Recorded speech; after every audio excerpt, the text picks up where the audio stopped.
Bem, mais uma vez, bom dia a todos. Nós vamos começar aqui a nossa eu tenho um 8 ali, mas está errado. Nossa sexta aula do nosso curso de formação para o concurso da SEDUC para professores indígenas 2023, né? Essa aula está sendo gravada, e a finalidade dessa gravação é pura e exclusivamente para divulgação nos grupos de vocês, para que outras pessoas tenham acesso a esse vídeo e possam se preparar também para esse concurso. Tá bom? Vocês conseguem ver a tela tranquilo? Vocês me escutam tranquilo? A gente pode... Acho que sim, né? Então vamos começar. Hoje a gente vai abordar o tópico 5 do programa, que é o tópico de funções, que é um tópico bem geral, mas que é um tópico que é bem explorado pelos concursos da FUNES, né? Da Fundação da UES. Então a gente vai permear por assuntos que sejam relativos a funções, mas não necessariamente funções específicas. A gente vai trabalhar uma série de funções, mas a gente vai estar mais interessado no aspecto conceitual da função, né? Então vamos só relembrar o que é uma função aqui antes da gente começar. Deixa eu abrir uma página só para a gente relembrar o que é uma função, né? Então, suponha que você tem dois conjuntos não vazios, A e B conjuntos não vazios. A gente diz que uma função de A em B f de A em B é uma relação entre A e B, entre os conjuntos A e B. Essa relação a gente chama de f. Costuma dizer que toda função que se preza, ela se chama f, né? Onde cada elemento de A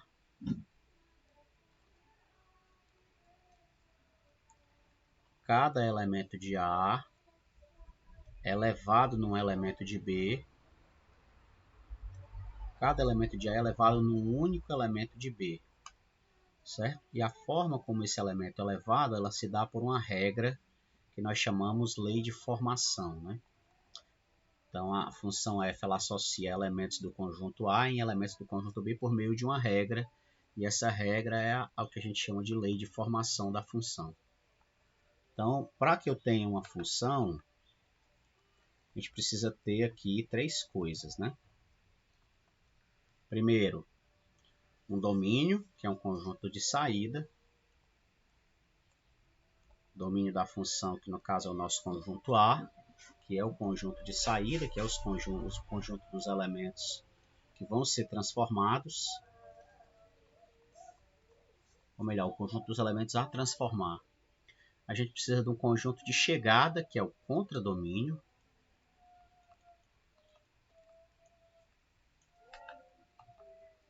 Certo? É o conjunto de chegada.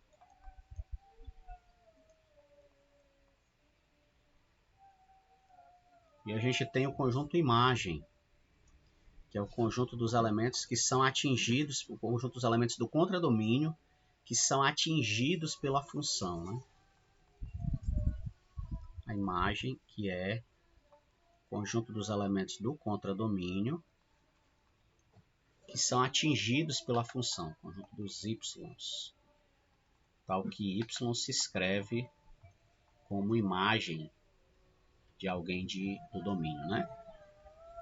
Então, o que isso quer dizer? Isso quer dizer que eu posso ter elementos do contradomínio que não são atingidos pela função. Esses elementos, por exemplo, esses três pontinhos que não são atingidos por flechas, são elementos que estão no contradomínio, mas são elementos que não pertencem ao conjunto imagem. Daqui a gente tira também que o conjunto imagem ele é um subconjunto do contradomínio da função, né? Então, todo elemento da imagem, em particular, é um elemento do contradomínio. Uma outra coisa é que essa relação é unívoca, né? O que é que isso significa? Significa que todo elemento de A possui um e somente um. Então, nunca vão existir elementos em A, deixa eu trocar de cor para ficar mais fácil a percepção. Nunca vão existir elementos em A que não possuam correspondente lá. Então, jamais vão poder existir pontinhos vermelhos assim, né? E também não podem existir elementos de A que possuam mais de um representante lá. Se eu tiver uma coisa desse tipo, isso aqui não é uma função. Tá certo? Então, para ser função, tem que ser uma coisa desse tipo. Todo elemento de A possui uma e somente uma correspondência lá no contradomínio. Tá certo? Muito bem. Vamos seguir adiante. Acho que a gente já tem ferramentas para começar a resolver os nossos problemas. Tá certo? Pronto. Ok. Deixa eu ver se o fone está bem encaixado para conseguir escutar vocês. Muito bem. Então vamos lá. Vamos para a primeira questão.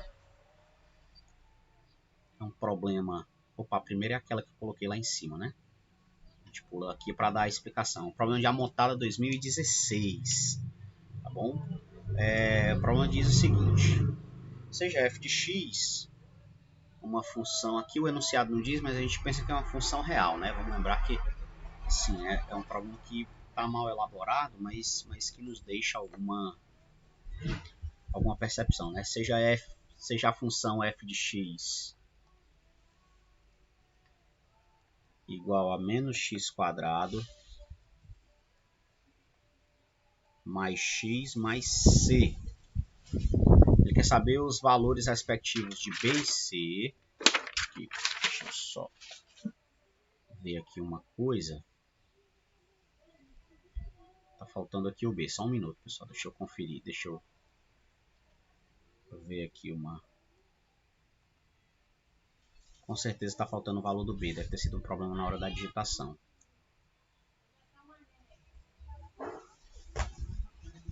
Deixa eu só ver isso.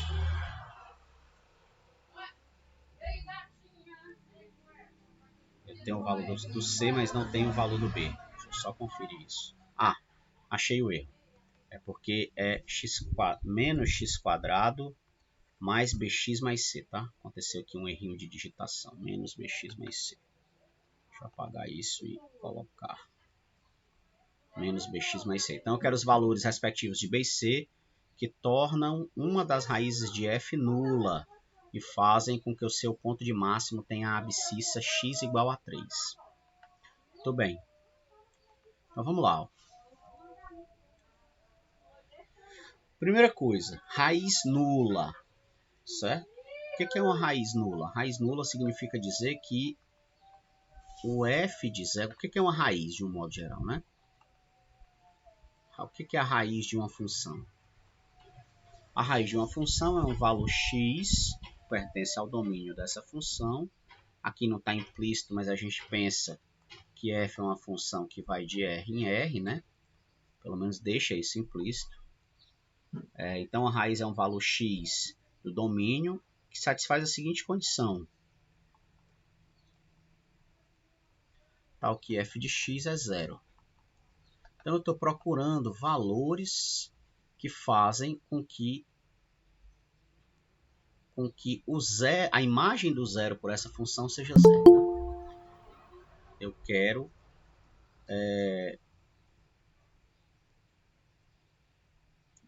os valores de b e c que tornam uma dessas raízes como sendo nula, ou seja, uma das raízes tem que ser zero, tá certo? Então essa é a condição 1. Condição 1. 0 é raiz de f. Bem, se 0 é raiz de f, eu já automaticamente ganho que o f de 0 tem que obrigatoriamente ser 0. E como é que eu obtenho o f de 0? Eu vou para a lei de formação e onde tiver x eu substituo por 0. Quem é que é a lei de formação? F de x igual a menos x quadrado mais bx mais c. Assim, como o f de 0 tem que ser 0, vamos lá. Quem é que é o f de 0? F de 0 vai ser menos 0 ao quadrado mais b vezes 0, para não passar, mais c. E isso tudo tem que ser 0. Por que isso tem que ser 0? Porque, por hipótese, eu quero a condição de que 0 seja raiz, e nós sabemos que para um número ser raiz, o valor da função em cima dele é 0, né? Ora, mas quando eu olho para essa expressão, o que foi que sobrou? Esse cara desaparece, esse cara desaparece, porque qualquer número vezes 0 é 0, e o que sobrou foi que o C tem que ser igual a 0, né? Muito bem.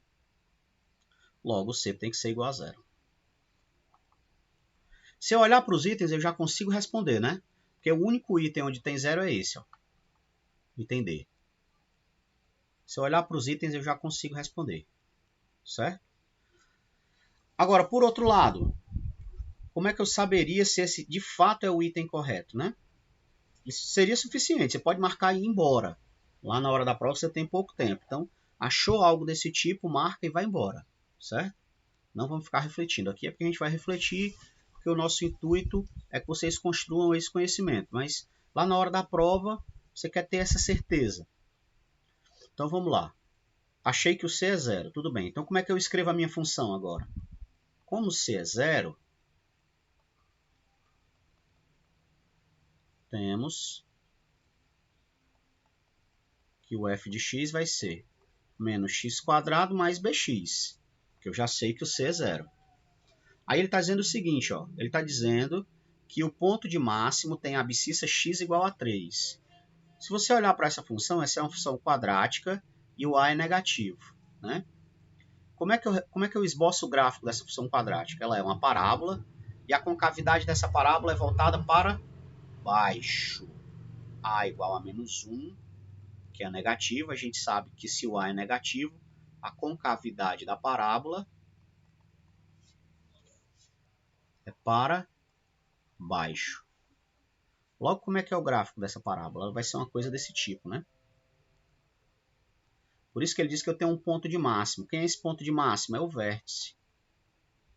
Esse vértice tem um x do vértice aqui.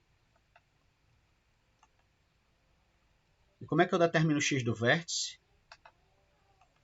Sabemos que x do vértice menos b sobre 2a. Certo? X do vértice é menos b sobre 2a. Aí a gente sabe o seguinte, ó, o x do vértice eu sei quanto vale, porque ele está dizendo que o x é 3, né? Ele está dizendo que o x do vértice é 3, porque ele está dizendo que o ponto de máximo tem a abscissa 3. Então,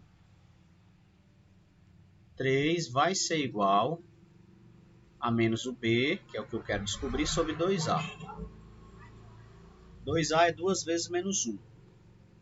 Quando eu passo esse cara para cá multiplicando, eu tenho que menos b é igual a 3 vezes menos 2, ou seja, menos b vale menos 6, logo o b vale 6. Então o b vale 6 e o c vale 0. E de fato nós temos o item correto como sendo o item D de dado, certo? De novo, lá na hora da prova você percebeu isso, você já podia marcar e ir embora. Você tem que economizar o seu tempo, você tem que fazer o seu tempo render. Então a prova é curta, você precisa ter essas objetivações. A gente estamos fazendo concurso para professor de matemática, a gente tem que ter essa noção lógica muito bem enraizada dentro do nosso conhecimento, certo? Só um minuto, tem alguém pedindo para entrar. Entrou, muito bem. Então vamos lá. Ok? Então, tivemos um problema dessa natureza, onde a gente consegue perceber que um dos itens de imediato já satisfaz a uma dessas condições, a gente marca e vai embora, certo? Seguindo adiante. Então vamos lá.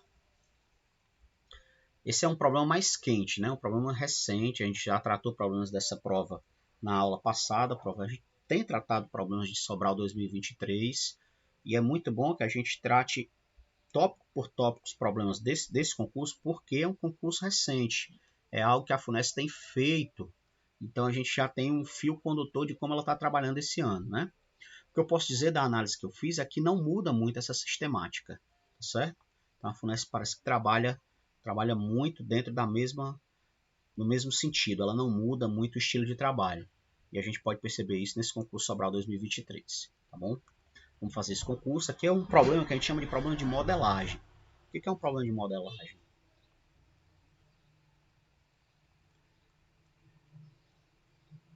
Uma modelagem é um problema onde eu pego uma situação real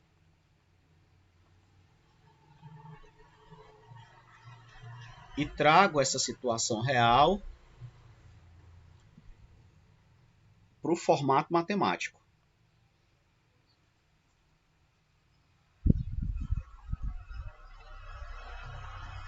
Todo problema onde eu tenho uma situação desse tipo, a gente chama de um problema de modelagem, certo?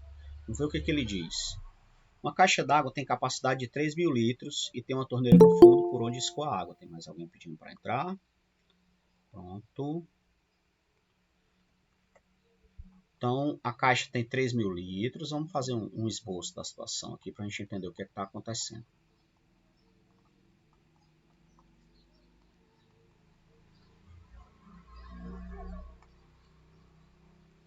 A caixa d'água tem 3.000 litros. Aqui é a nossa caixa d'água. Ela tem capacidade para 3.000 litros. E eu tenho uma torneira aqui embaixo, né? Aqui em...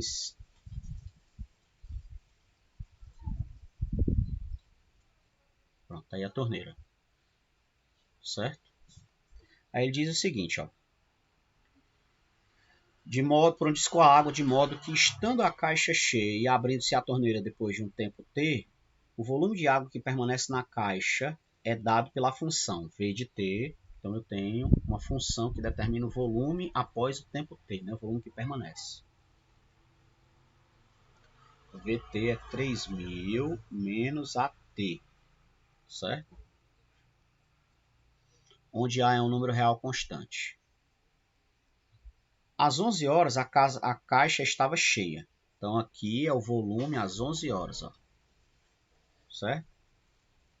Ele disse que às 16 horas a caixa tinha 2.100 litros. Então, a caixa foi secando e vamos supor que aqui seja o volume às 16 horas. Ela vai secando. Então, aqui eu tenho 2.000. Opa, aqui eu tenho 2.100 litros. Tá certo?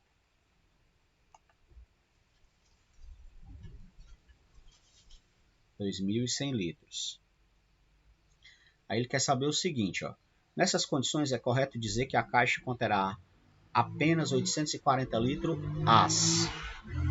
Então, primeiro, eu preciso descobrir quem é esse A. Se eu não souber quem é esse A, a coisa não anda, né? Preciso descobrir quem é esse cara. Então, eu posso dizer que 11 horas equivale ao tempo t igual a zero, né?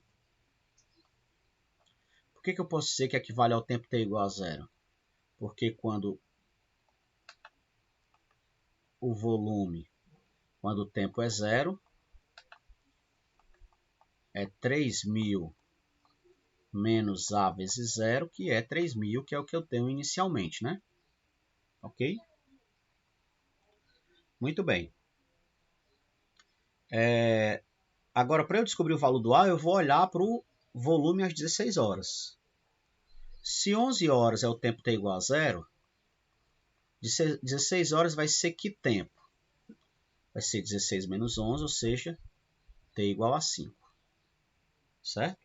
16 menos 11, 5. Então, às 16 horas eu tenho transcorrido 5 horas desde que eu abri a torneira. Certo?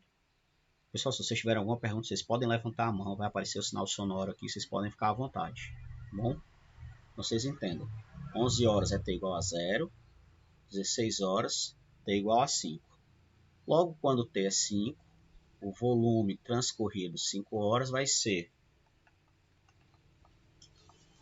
3.000 menos A vezes 5. Isso aqui é 2.100, certo? Então, vou olhar só para esses dois membros da equação, que são 2.100 litros, porque sobraram 2.100 litros. Bem, ficou simples. Agora resolver uma equação do primeiro grau. Isso aí é tranquilo para nós, né? Então, eu tenho que 3.000 menos 5A, 2.100, ou seja, 5A, 3.000 menos 2.100, dá 900, ou seja, o A 140, tá certo? Aqui na prática eu tenho o seguinte, esse A ele é a taxa de variação, ou melhor, a taxa de escoamento da água na caixa, certo? Então aqui o A quer dizer que esvaziam-se da caixa 140 litros por hora. É isso que esse A quer dizer, ok? 140 não, 180, desculpa. Errei a conta. 180. Pronto. 5 vezes 18 dá 90. É isso mesmo. 180 litros por hora. Achei o valor de A, resolvi todos os meus problemas. Por quê? Dessa forma, eu posso escrever agora quem é a minha função volume de água restante na caixa, né? Quem é que vai ser a minha função volume? V de T é igual a 3.000 menos AT. Só que eu sei que o A vale 180. Então é 3.000 menos 180 vezes T. Esse é o volume. Resolvi o problema? Ainda não. Porque ele quer saber para qual T o volume é 840 litros. Então, nosso objetivo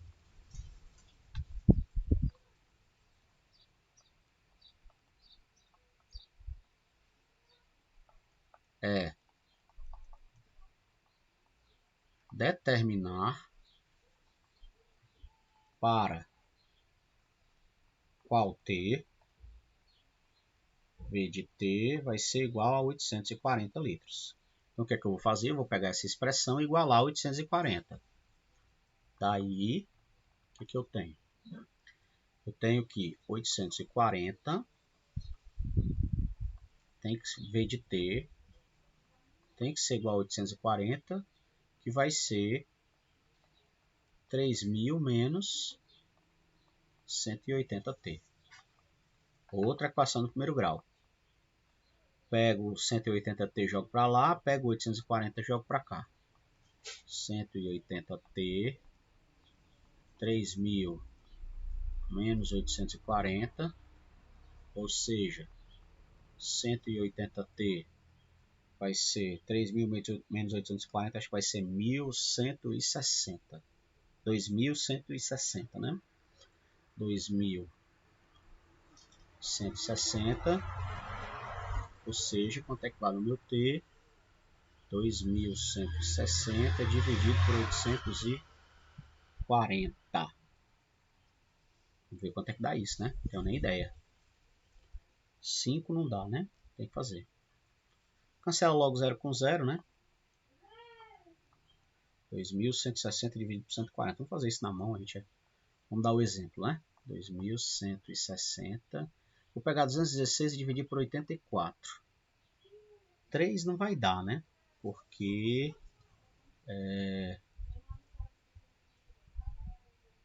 3 não vai dar. Aqui 840, estou enlouquecendo, gente. Desculpa. Por 180. Não sei de onde foi que eu tirei esse 840, não. Por 180. Por isso que eu não estava vendo a resposta. 180, desculpa. Por 180.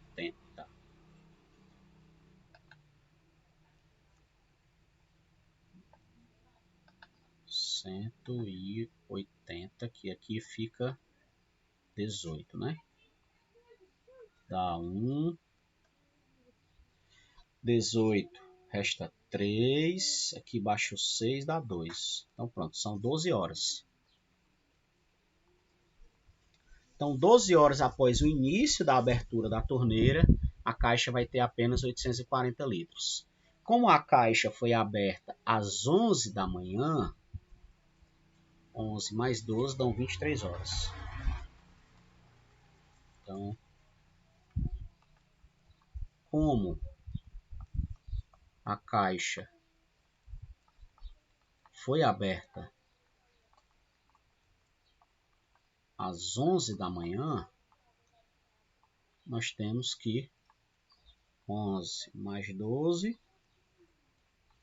23 horas.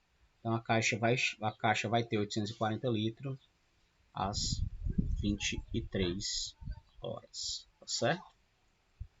Um probleminha tranquilo, mas um probleminha que exige algum tipo de conhecimento. A gente precisa saber colocar os pingos nos is corretamente, tá bom? Alguém tem alguma pergunta, algum questionamento? Podem ficar à vontade. Como eu disse, basta levantar a mão, vem um sinal sonoro e eu escuto vocês. Tudo bem? Vocês podem escrever no chat. Fiquem à vontade. Tudo bem? Podemos seguir adiante, né? Então, outra coisa que eu quero destacar é que, por mais que pareçam problemas simples, a gente precisa perceber que são problemas da US. Então, essa é a sistemática de trabalho de lá. Sendo essa a sistemática de trabalho de lá, é muito natural que nós tomemos isso como fio condutor, certo? Então, o que importa, o que eu quero que vocês tenham em mente é, se está simples para vocês, é muito bom. Sinal de que nós estamos no caminho certo e que nós vamos conseguir lograr isso. Certo? Muito bem, vamos para o problema 3, um problema de inequação afim, né, que acaba sendo inequação do primeiro grau, mas que tem algum contexto ainda com funções afins. Né? Muito bem, é um problema de Tauá 2014. Ele diz o seguinte, ó, dada essa inequação, a gente podemos dizer que o que a gente precisa descobrir é o conjunto de solução da inequação. Ok? Então vamos lá. Não tem jeito, é fazer as contas e tomar cuidado, porque a gente não tem desigualdades, né? Porque é uma coisa assim, na igualdade, se você tem uma igualdade desse tipo, se A é igual a B, quando você traz os caras de um lado para o outro, a igualdade permanece, né? O que vai mudar é só os sinais. Então eu tenho que menos B continua sendo igual a menos A, certo? Quando eu tenho desigualdades, ou inequações, você tem que tomar cuidado porque o sentido da desigualdade de um lado quer dizer exatamente o contrário do que diz o outro lado, né? Por exemplo, se o A é maior que o B e eu mudo os dois de lado, o que isso significa? Isso não significa que o menos B é maior, isso não significa que o menos A é maior que o menos B, significa exatamente o contrário, que o menos B é maior que o menos A, certo? Então você tem que tomar cuidado com o que você faz quando a gente trabalha com inequações, tá certo? Porque se eu olho da esquerda para a direita, eu sei que o lado esquerdo é maior que o lado direito. Mas se eu olho do lado esquerdo para o lado direito, o que isso quer dizer é o contrário. Eu sei que o lado direito é menor que o lado esquerdo. Muito embora essas duas análises sejam equivalentes, né? Mas muito cuidado quando você estiver trabalhando com inequações, com desigualdades por causa disso. Ok? Então vamos lá. Vamos arrumar a casa, né? Do enunciado nós temos a seguinte equação.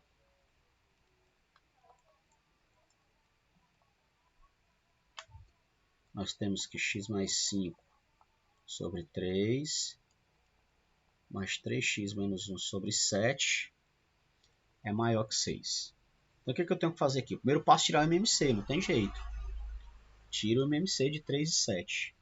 A gente sabe que o MMC de 3 e 7, conhecido, né? 21. São primos entre si. Quando são primos entre si, o MMC é o produto. Então vamos lá, vamos tirar o MMC. Opa, muito bem, 21. Agora vamos lá. 21 dividido por 3 dá 7, vai ficar 7 que multiplica o numerador. X mais 5. Depois fica 21 dividido por 7, 3, mais 3 que multiplica o numerador. 3x menos 1. Tudo isso continua sendo maior que 6. Certo?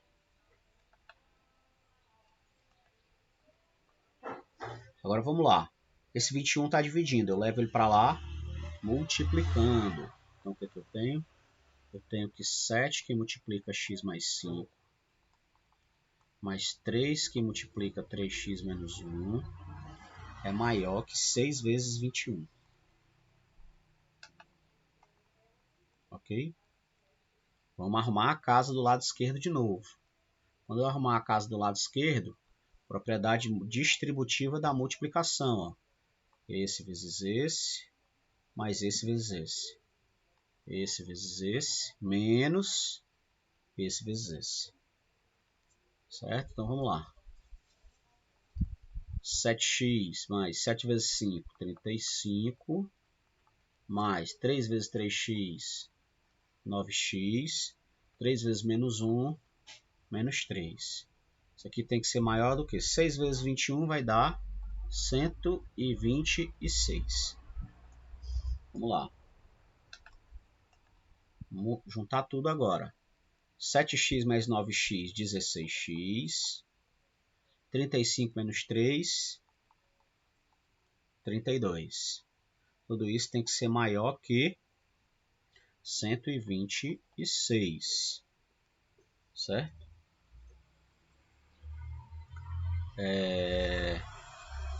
Agora, vamos lá. Levo 32 para lá. Levo 32 para lá.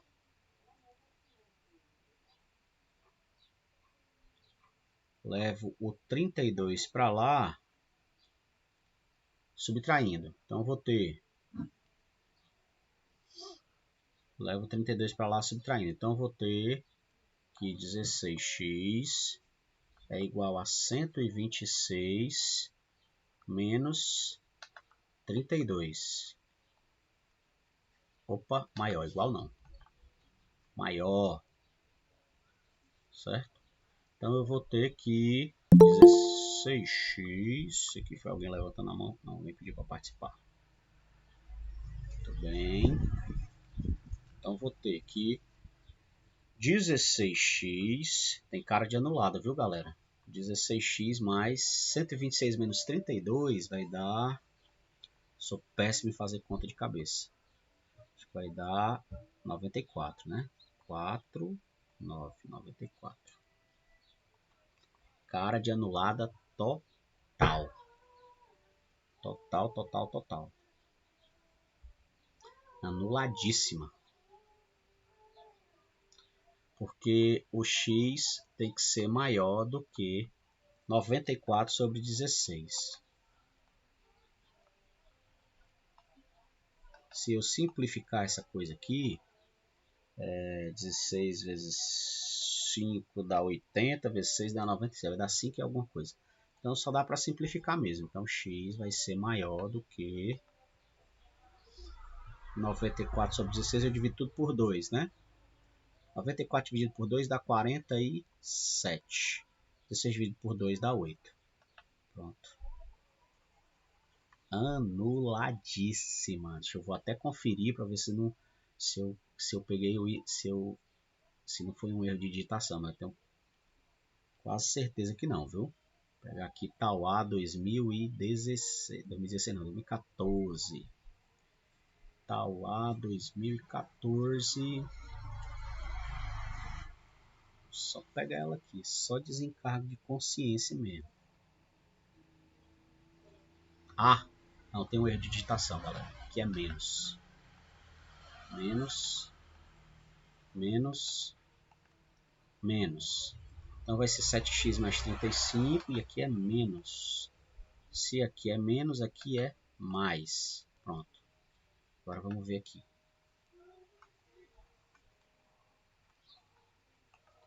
Só refazer essa conta.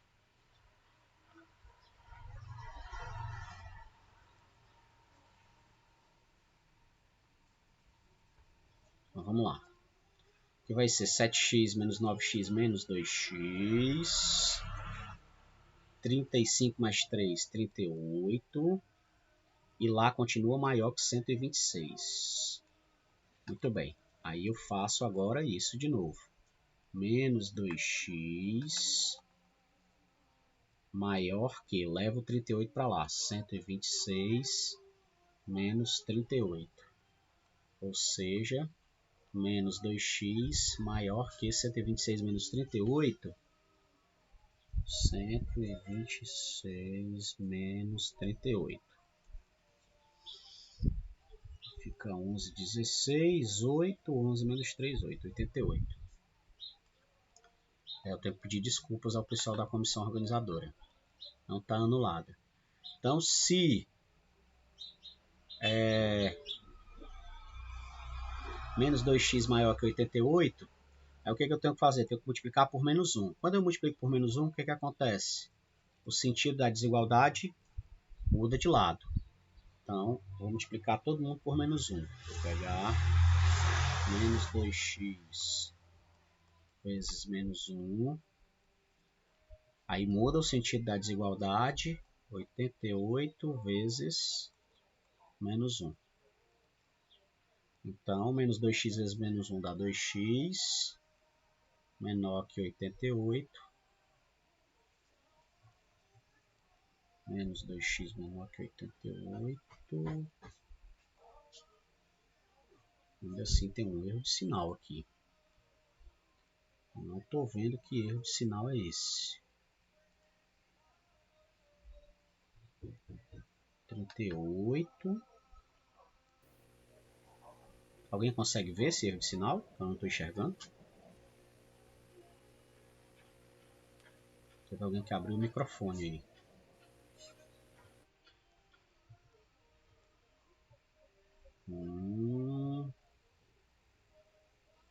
E aqui é fato que fica isso, né? Aqui. Opa. É verdade. Obrigado. Não tinha exatamente. Pronto. Vê como a gente cega, né? Tem razão. Faltou 88 por menos 1. Muito bem. Obrigado. Aqui eu inverto, né? Aqui fica menos 2x maior que 88. Ou seja, menos 2x vezes menos 1 inverte o sinal. 88 vezes menos 1. Agora sim. 2x menor que menos 88. Muito obrigado. Ou seja, o x é menor que menos 88 sobre 2. Ou seja, o x é menor que menos 44. Muito bem. E aí eu devo desculpas à comissão organizadora. Tem D de dado. Ok?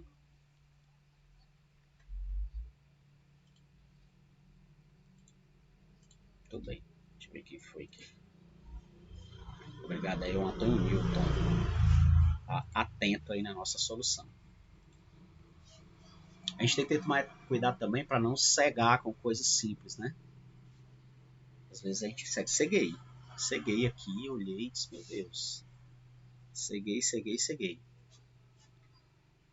Também quando isso acontecer, você vai para frente e depois volta, tá? Não vai ficar preso muito tempo não, porque o tempo é cruel. Porque quando chegou bem aqui, eu não sabia o que era. Então vai para frente, limpa a mente com outras coisas, depois se volta. Ok? Alguém tem alguma pergunta? Algo a destacar? Não? Tudo bem. Então vamos lá. Vamos seguir para onde Itapipoca aqui. Itapipoca 2011. Também um problema de funções, um problema mais conceitual que vai envolver desigualdade de novo. Vai envolver inequações outra vez. Certo? Então ele está dizendo o seguinte. Suponha que você tem g de x essa função quadrática. G é uma função de R em R. Aqui está completinho. Ó, domínio contra domínio. E você consegue determinar os elementos da imagem. Né? Então, do enunciado, nós temos a seguinte função.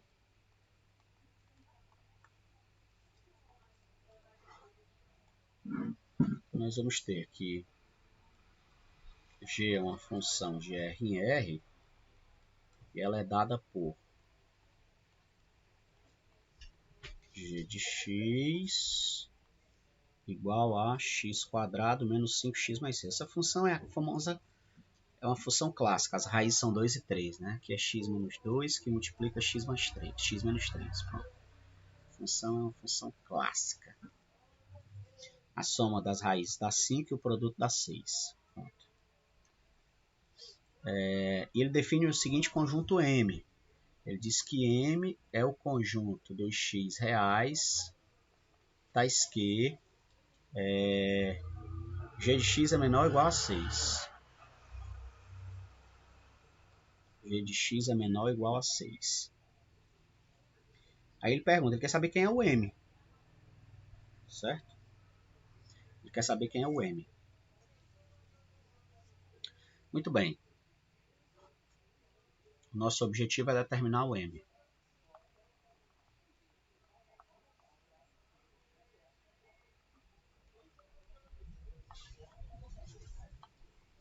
Então vamos lá. Determinar M.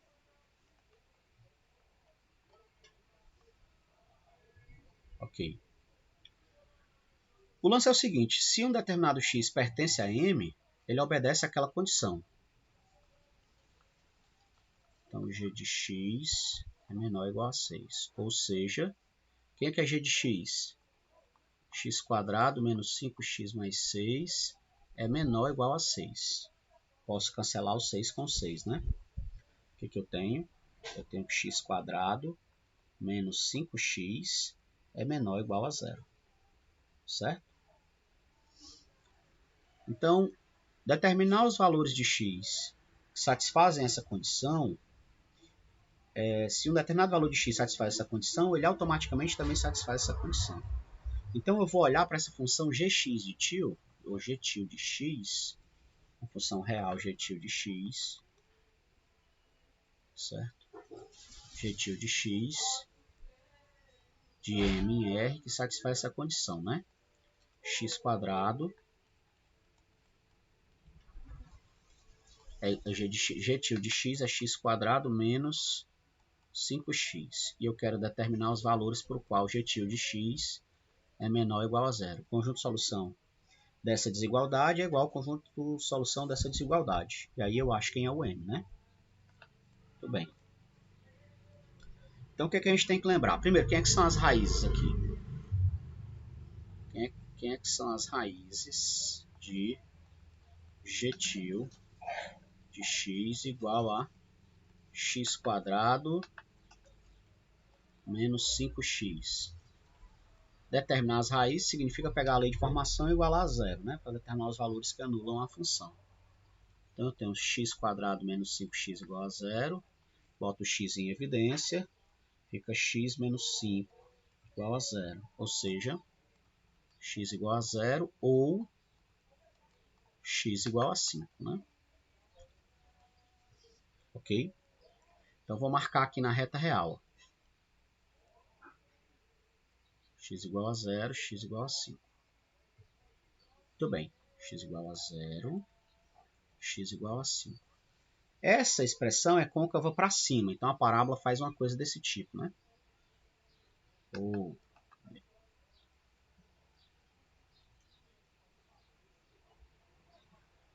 A parábola faz uma coisa desse tipo. Então você olha para a parábola ou então você faz o famoso macama. O que é um macama? Significa que desse lado esquerdo dessa raiz a função vai ter valores com o mesmo sinal de A. Quanto é que é o A? O A é 1, positivo, né? Então aqui todo mundo é positivo. Aqui a função vai ter valores contrários ao sinal de A. O sinal de A é 1, o A é 1 que é positivo, então contrário ao sinal de A, negativo. E aqui à direita eu vou ter valores... Opa! 15 minutos. É o tempo de terminar a nossa aula. Pronto. E aqui à direita eu tenho valores que têm o mesmo sinal de A, ou seja, também positivo, certo? Então nós mapeamos o sinal da função. E se você prestar atenção na parábola, está bem explícito, né? Porque aqui em cima a parábola se anula. Ela se anula em cima do 0 e se anula em cima do 5. A função se anula, né? Todo mundo que está à esquerda do 0, o gráfico da parábola sobe. Tá acima do eixo x. Aqui é o eixo x, né? Então é positivo. Todo mundo que está entre o 0 e o 5, a parábola está abaixo do eixo x, então é negativo. E à direita do 5, novamente, todo mundo que está à direita do 5, a parábola está acima do eixo x, então é todo mundo positivo de novo. Quais são os valores que eu estou procurando? Estou procurando valores que sejam menores ou iguais a zero. Onde é que a função é menor ou igual a zero? Aqui dentro desse intervalo.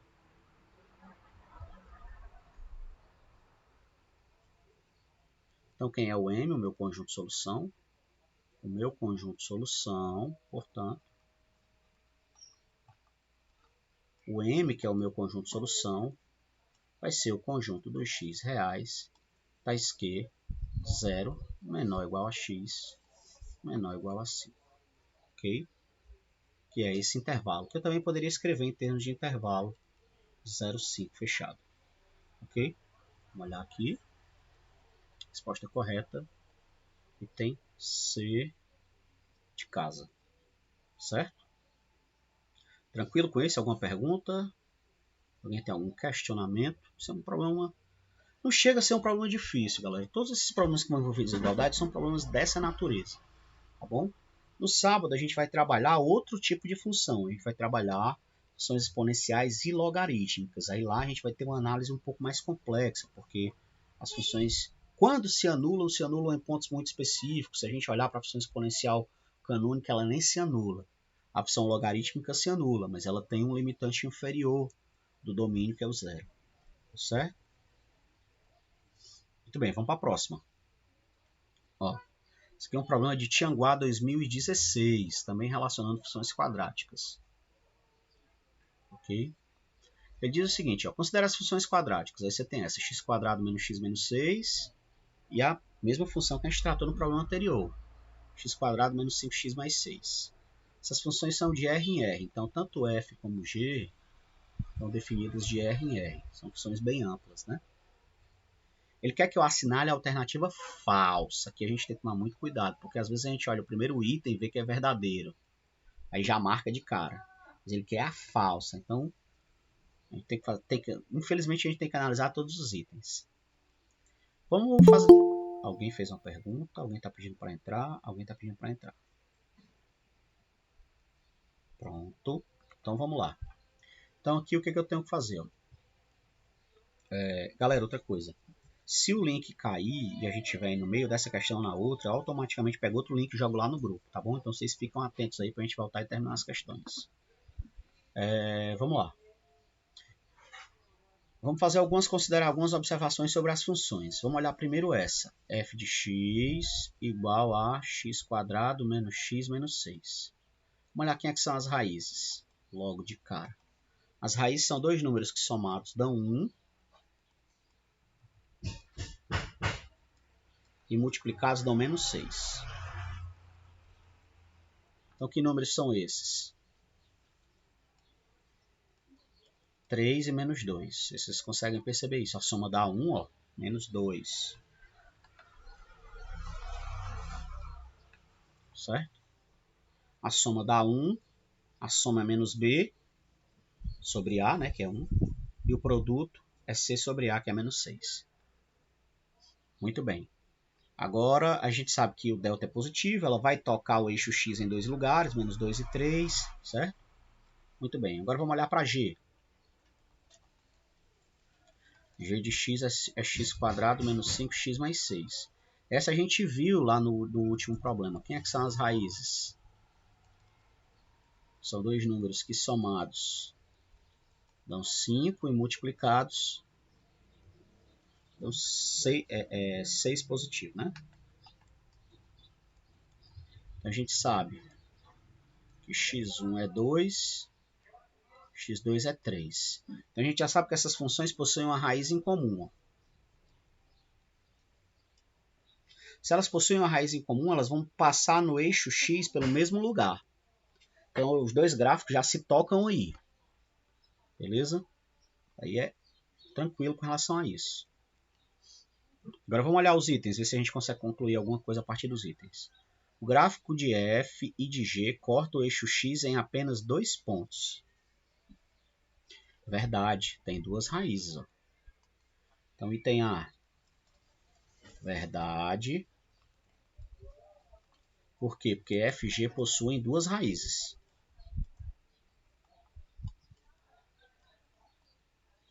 Duas raízes distintas, né? Então, o f de g toca o eixo x em dois lugares e o gráfico de g também toca o eixo x em dois lugares. As funções f e g têm apenas uma raiz em comum. Verdade também, a gente acabou de ver. Ó. X igual a 3 é raiz comum.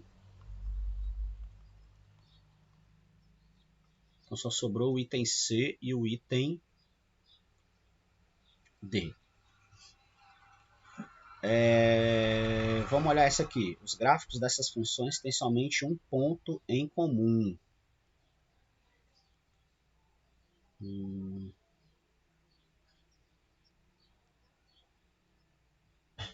Vamos olhar o item C, que é mais fácil.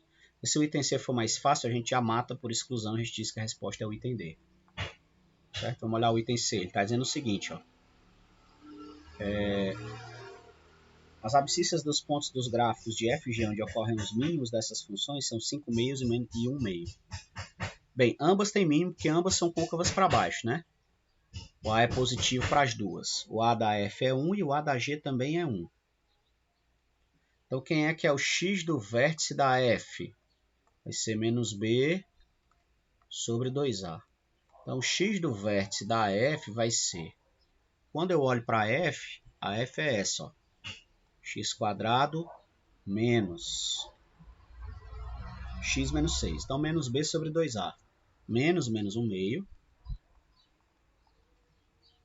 Menos 1 sobre 2 vezes 1. X do V da F é igual a 1 meio. Agora vamos ver o x do V da G. X do vértice da G.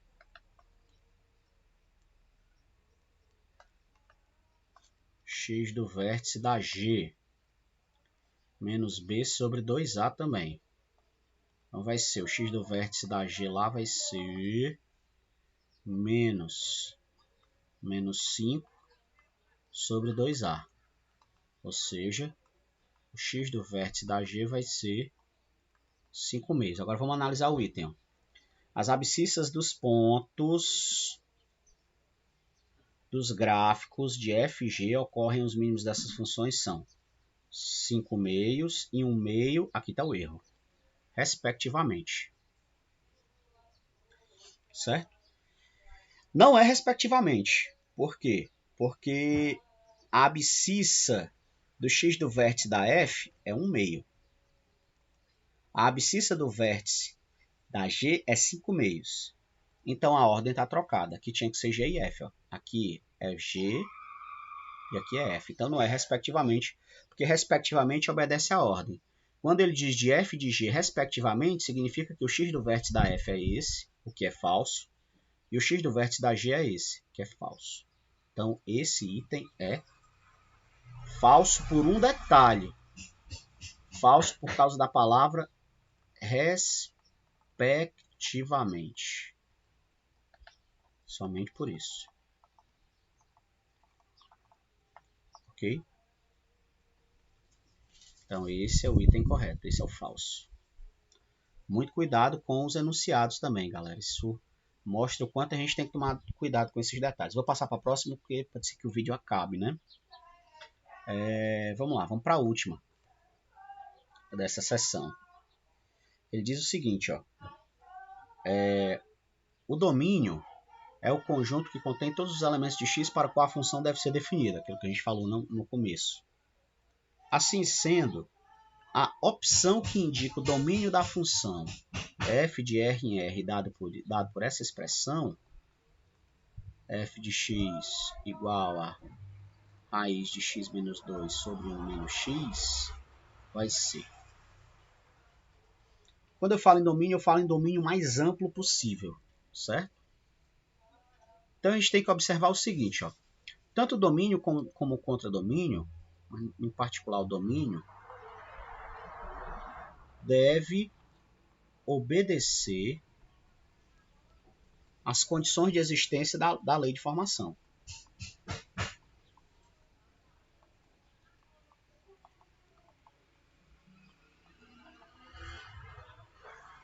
O que isso quer dizer? Quer dizer que eu não posso ter pontos no domínio que façam com que essa expressão seja uma indeterminação matemática. Um ponto que não pode estar no domínio, x igual a 1, não pode pertencer ao domínio. Por que ele não pode pertencer ao domínio? Porque se ele tiver, eu vou ter 1 menos 1, 0, ou seja, eu vou ter uma divisão por zero. É uma indeterminação. Certo? Então o domínio não pode ter 1. Outra coisa que o domínio não pode ser. esse quociente não pode ser negativo. Então, x menos 2 sobre 1 menos x tem que ser maior ou igual a 0. Então, tem que obedecer essa condição. Então, eu tenho que estudar essa inequação. Preciso fazer o estudo do sinal dessa inequação para poder determinar o conjunto dos x para o qual essa expressão faça algum sentido. Ok? Então, vamos lá. Então, como é que eu faço o estudo do sinal? Faço o estudo do sinal do quociente. Primeiro, estudo o sinal do numerador, depois estudo o sinal do denominador. Certo? X menos 2 igual a 0. Implica que x é 2. Então, está aqui a minha raiz. X igual a 2. Certo? Então, aqui, cama, contrário ao sinal de A, mesmo sinal de A. O A é 1. Então, aqui, todo mundo negativo. Aqui, todo mundo, mesmo sinal de A positivo. Para o denominador, 1 menos x igual a 0. X igual a 1. X está à esquerda do 2, né? Marquei aqui, ó. Bom. Mesma coisa. Cama. Contrário ao sinal de A. Mesmo sinal de A. O A aqui é negativo, menos 1, ó, é o coeficiente do x. Então, mais, menos. Agora eu vou olhar o quociente. No quociente eu marco o 1, marco o 2 e faço o estudo do sinal, né? Menos com mais, menos. Menos com menos, mais. Mais com menos, menos. Então eu estou procurando pontos onde isso seja 0. E aqui não pode entrar o 1, porque se entrar o 1, vai dar uma indeterminação no denominador. Onde é que ela é positiva? Maior que 1, menor ou igual a 2. E onde é que ela é 0? Para x igual a 2. Então quem é que é o conjunto de solução? O conjunto de solução é o conjunto dos x reais, tais que x maior que 1, menor ou igual a 2. Só tem o item A. Pronto. Ok? Então está aqui o meu conjunto de solução, que é o domínio, no caso, né? O domínio da minha função tem que ser esse conjunto aqui. E a resposta é o item A. Beleza, galera? Muito bem. Então a gente encerra por aqui esse estudo de funções. Tratamos mais um tópico do nosso estudo. Espero que tenha sido proveitoso para vocês. E a gente se encontra na próxima. Vou pegar o PDF, gerar, colocar no grupo para que vocês tenham acesso e vou disponibilizar a gravação na minha nuvem. Certo? Um ótimo feriado para vocês. E sábado estaremos aqui com função exponencial e logarítmica. Abraço, até mais para vocês. Tchau, tchau.